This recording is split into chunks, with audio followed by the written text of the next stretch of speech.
designated space for bikes. They visually narrow the street to help calm. They're a lot easier to retrofit in existing roadways as they require less width. What are some of the challenges? They may require bicycles to operate as vehicles in mixed traffic to avoid obstructions. Also, as we move through or we approach intersections, if you introduce right turn lanes, you have to shift the bike lane between the through and the right turn lane. So it puts that conflict point as you cross from the bike lane on the right to a bike lane that's now between the through lane and the right turn lane. You get motor vehicles that often drive or park in the bike lane. Also, bike lanes may not give you enough width to direct bicycles outside the door zone, and I'll actually show you an example of that. So here's an example of retrofitting a bike lane. You might have 14-foot, 12-foot travel lanes, fairly wide median. So just by reducing travel lanes to 11 feet, reducing 2 feet off the median, you're able to provide 5-foot bike lanes. And this is a 68-foot wide cross section, which I'm sure most municipalities, especially the smaller ones, do not have. So this is more of a separate bike lane feature.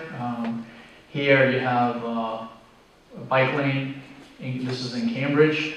There's a little bit of a buffer here. It's probably about 2 feet.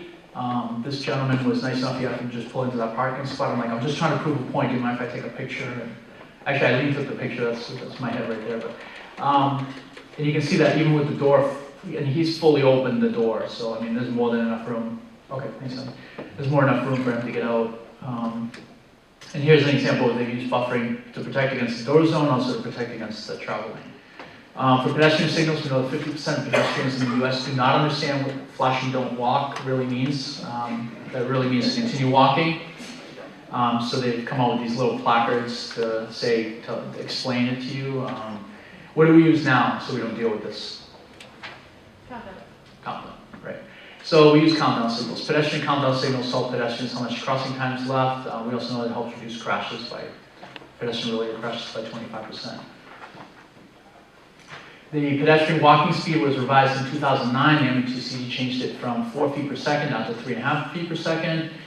And we also recognize that depending on where you are, if you're near an elderly housing senior center, assisted living communities, that rate can drop anywhere down to 2.5 to 3 feet per second when we consider our elderly population or those with disabilities. Transit, so is this bus stop accessible?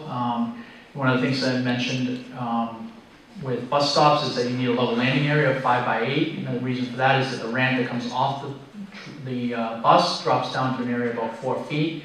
And then the person that's standing in the ramp needs to be able to get away. And you can see it here, needs to be able to maneuver around the ramp. So you need an additional 4 feet of space to be able to do so. I'm just going to present you. I am going to talk about our new Complete Streets funding program. As Lou may have mentioned, we've been developing this funding program for the last year. It was based on the 2014 Transportation Bond Bill authorization to develop this program to support complete streets on local roads.